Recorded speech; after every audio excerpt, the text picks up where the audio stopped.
Lạt vẫn thường được nhắc đến như một địa điểm du lịch lý tưởng, nhưng cũng có rất là nhiều ma. Điều đó có đúng không? Hãy cùng tôi khám phá những ngôi nhà ma Đà Lạt nổi tiếng, thu hút những khách du lịch tò mò nhé. Khám phá những địa điểm du lịch Đà Lạt không chỉ là vẻ đẹp của những khu vườn hoa mỗi mùa trong năm, hay là những cung đường đèo bất tận của những khung cảnh xinh đẹp mơ mộng của đồi cỏ úa, mộng mơ và những đỉnh cao trên các rặng núi có thể thấy toàn cảnh thành phố. Hãy để hành trình vui chơi của bạn tại xứ sở mù sương trở nên thêm kịch tính hơn khi cùng rủ lũ bạn của mình đi khám phá những ngôi nhà ma ở Đà Lạt, được người dân và du khách truyền tay nhau về đột kỳ bí và những câu chuyện có phần rùng rợn chưa có lời giải đáp. Đầu tiên, những lưu ý bạn nên nhớ khi tham gia và tham quan những ngôi nhà ma này tại Đà Lạt. Không hẳn là mê tín dị đoan, tuy nhiên có thờ, có thiên, có kiêng và có lành, các cụ vẫn thường bảo thế. Vì vậy, nếu có chút tò mò muốn đi tham quan những ngôi nhà ma tại đây thì các bạn cần phải chú ý một số điều sau đây. Điều đầu tiên, phải trải nghiệm cảm giác kịch tính và có phần mới mẻ khi đi tham quan các ngôi nhà ma hoang vắng và điều khá thú vị. Tuy nhiên, điều đó không đồng nghĩa với việc an toàn cho những người yêu bóng vía và hay tưởng tượng đâu nhé. Đặc biệt là có tiền sử về bệnh tim hay sợ hãi thì cũng không nên đi. Thứ hai, đi theo nhóm bạn đông người là điều cực kỳ cần thiết và có phần an toàn hơn so với đi một mình. Dù sau việc đi khám phá những ngôi nhà ma mang tính tâm linh thì đi cùng bạn bè và luôn đi cùng nhau sẽ khiến bạn trở nên an tâm hơn phần nào. Thứ ba, không tự ý sờ hay va chạm vào những dụng cụ đồ đạc trong ngôi nhà ma theo, hay tự ý dịch chuyển vị trí của chúng. Tóm lại, việc của bạn chỉ là tham quan và mình nghĩ nên đứng từ bên ngoài nhìn là đủ, không nhất thiết phải vào trong nhà. Đây cũng là một cách tôn trọng những đồ dùng của chủ nhân căn nhà hay những người đã từng sống trong căn nhà đó.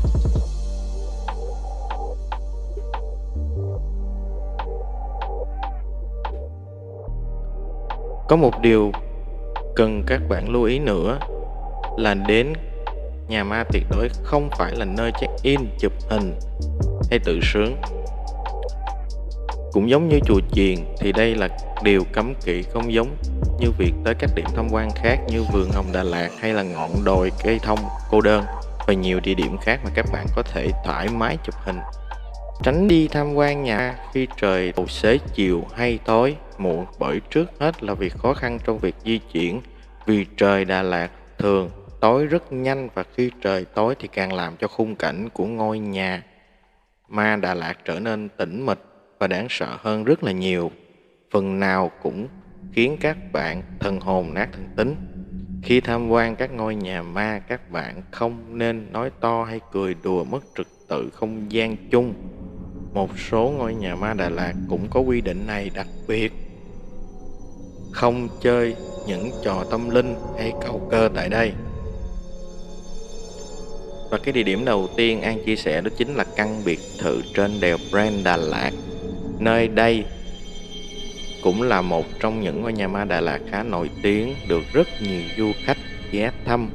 Nằm ngay trên đoạn đèo Đà Lạt, không gian chung của căn biệt thự khá rộng lớn và được nằm trên một chiếc đồi trọc riêng biệt, nên phần nào làm tăng thêm tính bí ẩn. Trước đây, biệt thự còn có tên gọi khác là Hoa Dã Quỳ, vốn là một nơi chốn ăn chơi xa hoa của quan viên người Pháp. Thông thường, thời điểm tham quan khi du khách ghé tới nơi đây cũng chỉ tới 4 giờ là bắt đầu khoảng, và qua khoảng thời gian này thì dường như không ai muốn ghé thăm nữa. Với những ai bạo gan muốn tham quan ngôi nhà ma trên đèo Prenn sau 5 giờ chiều, đi bằng các phương tiện taxi chắc chắn sẽ nhận được cái lắc đầu của tài xế mà thôi. Khá nhiều giai thoại rùng rợn tại đây, như người dân thường xuyên gặp một cô gái áo trắng, tóc dài, vẫy xe cho đi nhờ, hay là tiếng gào thét lúc nửa đêm.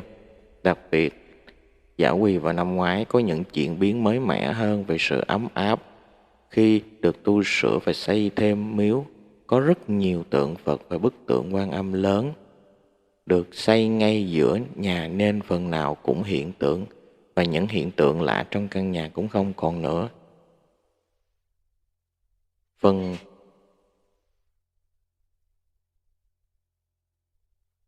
Phần lối đi vào cũng rất là rộng, sạch sẽ và thoáng đãng.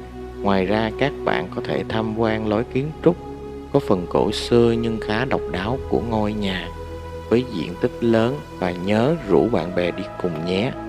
Vào ban ngày tại đây khá đông khách tham quan du lịch nên không cần phải lo đâu. Địa điểm kế tiếp là biệt thự số 4, tọa lạc trên đường số 4. Địa chỉ là số 4 đường Thủ Khoa Huân, thành phố Đà Lạt. Dù chưa đến Đà Lạt thì chắc ít nhất đôi lần bạn cũng được nghe những giai thoại đầy rùng rợn tại đây. Với căn biệt thự số 4 trên đường Thủ Khoa Huân, dọc đường đi qua nơi đây, nếu bạn có đôi chút tò mò thì có thể ghé tham quan. Tuy nhiên, chỉ từ phía ngoài thôi, vì giờ căn biệt thự đã được khóa kín và trở nên im lìm đáng sợ giữa con đường trong lòng thành phố Đà Lạt. Trước đó đã có một câu chuyện về một vị quan chức và những đồng nghiệp nghĩ lại đây. Ban ngày thì hầu như không hiện tượng lạ, nhưng cứ khi đêm xuống là cửa sổ lại rung lên bần bật, mặc dù bên ngoài lặng gió. Trước đây, vào thời Pháp thuộc, nơi đây từng là căn cứ quân sự và có rất nhiều chiến sĩ cách mạng bị đòn roi, tra tấn dã man. Ngoài ra, cũng có một số câu chuyện như khi có người nghỉ lại qua đêm tại đây thì bị kéo xuống dưới đất khi đang ngủ. Tuy nhiên, tính xác thực vẫn chưa có sự rõ ràng. Cũng giống như mỗi ngôi nhà ma khác, thì các bạn chỉ nên ghé thăm hay nấn ná ở khu vực này trong khoảng thời gian là 4 tiếng. Căn biệt thự được bỏ hoang lâu năm nên dĩ nhiên về khung cảnh về đêm có phần hoang vắng và rùng rợn hơn hẳn. Hầu như cũng rất ít người đi qua khu vực này, dù sao nếu đi du lịch vào mùa Halloween và đến Đà Lạt tham quan những ngôi nhà ma cũng là trải nghiệm đầy mới mẻ, và chắc chắn sẽ khiến bạn cả cân nhắc khá nhiều trong việc có nên hay là không nên đi. Và tiếp theo là biệt thự số 8, tọa lạc tại số 8 đường Quang Trung, thành phố Đà Lạt. Có vẻ đã có khá nhiều lời đồn về những ngôi nhà ma trên Đà Lạt, và quả nhiên đúng như vậy. Mặc dù những ngôi nhà được xây dựng lối kiến trúc cổ rất là đặc biệt, với không gian rộng lớn và khang trang, nhưng lại bị bỏ hoang một cách khó hiểu. Căn biệt thự số 8 nằm trên đường Quang Trung cũng là một trong số đó. Ban ngày nơi đây có thể là điểm tham quan nhộn nhịp của những du khách.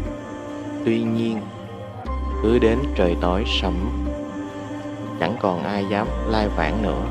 Thậm chí, tại đây cũng có dịch vụ cho thuê gói nghỉ đêm cho những du khách ưa mạo hiểm hoặc khám phá tại căn biệt thự. Tuy nhiên, mình thấy đây là một quyết định tương đối là mạo hiểm và không nên chút nào. Hiện nay căn biệt thự đã trở thành tài sản báo tỉnh Lâm Đồng. Tuy nhiên, hàng đêm người ta vẫn nghe thấy tiếng trẻ con đánh vần ê a hay tiếng la khóc. Tất cả đã làm nên một bầu không khí có phần ma mị trong căn nhà ma Đà Lạt tại căn biệt thự số 8 này. Tiếp đến là biệt thự bỏ hoang trên đường Cam Ly. Nếu có dịp đi tránh nóng và tham quan thác Cam Ly Đà Lạt, nếu có đôi chút tò mò, các bạn có thể ghé thăm căn biệt thự ma bỏ hoang trên đường Cam Ly. Không giống với những ngôi biệt thự trong thành phố, vì nơi đây hoang vắng, hoang sơ vắng người qua lại, cho nên càng toát lên khung cảnh ma mị, cùng với đó là những câu chuyện về những lời đồn về sự xuất hiện của những hồn ma. Hiện nay căn biệt thự đã trở thành trụ sở chính của Ủy ban quản lý dự án du lịch Đan Kia Suối Vàng. Nếu nói về khung cảnh chung của địa điểm du lịch thì có thể nói nó khá rộng rãi và phong cảnh đẹp. Phía trước có cây cổ thụ án chừng phải đến hàng trăm năm tuổi và cành lá xum xuê tươi tốt. Vẫn có những lời đồn đại làm tăng thêm tính hiếu kỳ, như người dân tại đây thường thấy một cô gái áo trắng toét treo mình trên cây thông trải tóc, hay mái tóc được rủ sát dài đến tận phía mặt đường. Trước đây, tại khu biệt thự ma trên đường Cam Ly, cũng có một câu chuyện về cô gái là người dân tộc bản địa bị kẻ sở khanh lừa tình và dẫn đến cái chết thương tâm việc treo cổ tự vẫn. Thực hư câu chuyện vẫn chưa được rõ ràng, tuy nhiên trải nghiệm một đêm thanh vắng ghé qua tham quan khung cảnh của ngôi nhà ma trên thác Cam Ly cũng có thể mang đến cho bạn những kỷ niệm khó quên. Tuy nhiên, đó vẫn là một quyết định mạo hiểm và tâm linh vẫn là điều khó giải đáp, nhưng bản thân mình nghĩ các bạn nên tôn trọng những không gian riêng của những căn nhà và tránh xâm phạm đến. Tiếp theo là căn biệt thự số 13.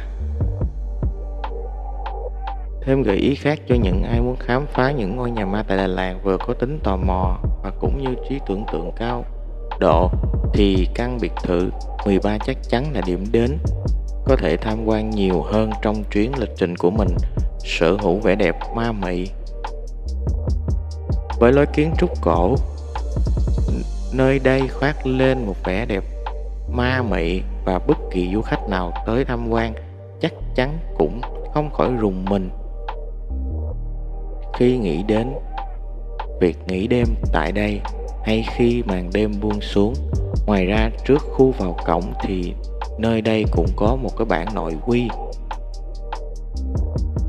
cần chú ý và một số quy tắc với những du khách tham quan, nên các bạn cần đọc trước và chú ý thực hiện.